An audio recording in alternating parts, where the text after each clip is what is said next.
Don't get me wrong, Deceit 2 is a great game with a good foundation, but there are minor ideas and improvements that could make this game even better and get out of this trashy state it is now. As someone who's played a lot of social deception games and one of the top Deceit players, I have a good idea of how to fix Deceit 2. The first and major problem is roll calling. I get it, this strategy is annoying, but it makes sense why people use this strategy since it's so easy to win. The only reason people don't have 100% win rate is because there are so many trolls in the game. But if you don't have a troll lobby, asking for rolls is the best strategy. But Deceit developers can easily fix this. First off, they need to remove role descriptions. Like, why is this even in the game? Do you think the brand new COD Xbox player is going to hold down the player list and read the role description? No, they're way too high to even remember where they are. So simply remove the role description so players cannot role check you. Even if they do remove the role description, roll calling is still OP because it clears half of the players, since there can be only 2 humans in game. You can use this to clear off the 2 players that claimed human, or clear off all of the special roles if 4 players claimed human. So to combat this, they could either revert back to only having 3 special roles in the game, so it's harder to clear off the special or human roles since there's 1 more player you have to clear. Or you make it so the rate that players get the human role is the same as the special role, which I think players would prefer more because of those PlayStation players who refuse to play the game unless they are Warden or Phantom. So instead of having 2 humans and 4 special innocent spots with 7 special roles to fill up those 4 spots, you have 8 roles now, and the human and special roles take up the 6 spots. With this update, you can minimize the roll calling strategy and allow for more deception in the game. And now all the developers have to do is make it harder to naturally clear innocent roles, which the developers have been doing with the removal of the sear flash, the medium being easy to fake, and being able to purify altars as infected. I would also recommend for the Inquisitor and Observer ability to also be usable by the infected so nobody can roll check them, by asking the infected role-playing as the observer to go find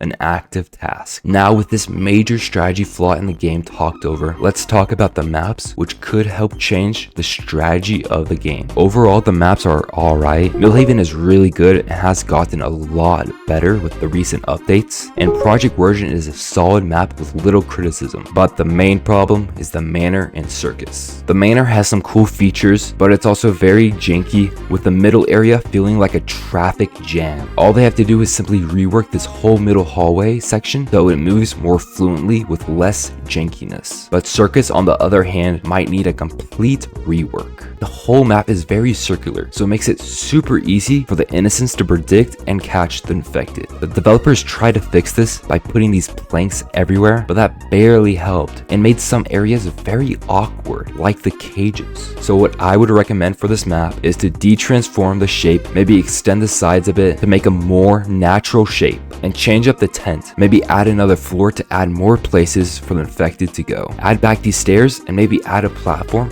with an altar and tasks. Or you can just grab some elements from this map and completely rework the map. The maps overall are not that bad compared to the items. Most of the items are not useful at all, and the developers completely ignored buffing the items because the community is brain dead and says, well, the items are good in certain scenarios. Like, what do you mean? I'm gonna go to the store and buy the gas grenade just in case I get into a scenario where I get caught as infected and I have to escape, and I'm able to throw down the gas grenade and have a wide open path of running, and the players are trapped in the tent because the map has to be the circus. Like, that's never going to happen. So I'm going to go over what they should do for each item since the community is completely ignoring these garbage items. Backscanner. This would be 10 times better if you could use it remotely by having a little tablet and you click on the players you want to scan. And the scanner also tells you stuff like how many bullets they have left, how many camera flashes they have, and what percentage of an item they have left. This will not only make the item better for mid-game, but also for late game in case you didn't use the item. You can use the backscanner in a 1v1 scenario to find out what the opponent has. More items they should fix are the ball and chain,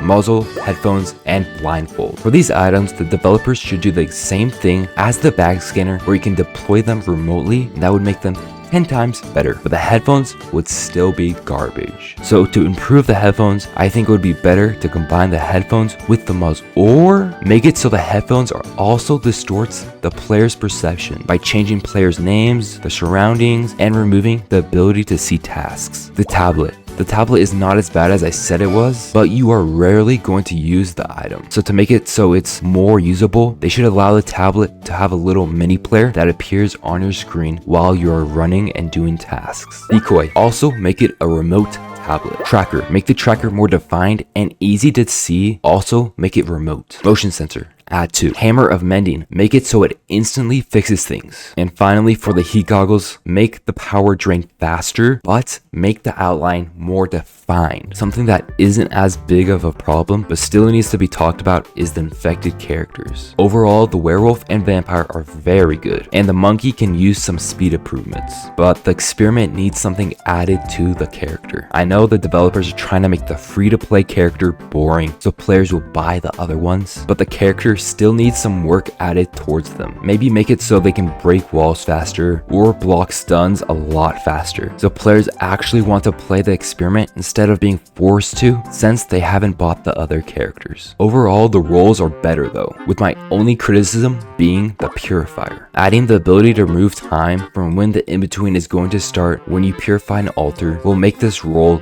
a lot more rewardable. Like the roles, a lot of the players on Deceit 2 just care about roleplaying and having funny moments. So why don't the developers stop focusing on sick graphics and animation and focus on fun features and mechanics like the chalkboard, which everybody loved until, you know, everyone drew stuff on the chalkboard. But the developers could add cool playable mini games, circus rides, and even competitive activities. Like, what if they add an arm wrestling competition by the scanner where players have to spam a button to win? I'm just saying, there is a lot of stuff they can do, and while they're at it, please make the tasks harder. Stuff like a Dead by Daylight skill check or a dot connection task would be a good addition to the game. On the other hand, there are players who want to play competitively but can't because they lose all of their frames due to some cringy animations. The developers stop focusing on animations and start working on functionality. With the idea of ranked game mode and the growth of the game, the community is a big problem for Deceit 2. If the ranked game mode is added, I imagine there is still going to be trolls, and if there isn't trolls, there's going to be exploits being used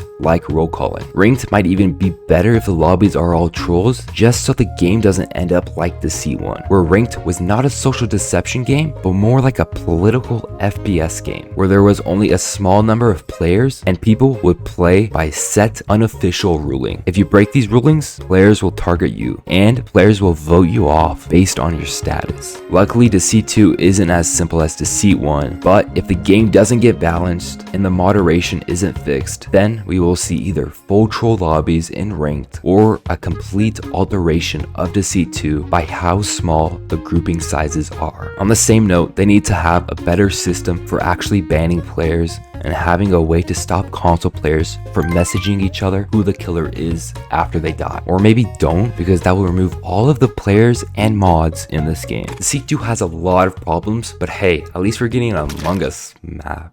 If you have any ideas or any opinions, please comment below or watch me live at Twitch and talk to me there.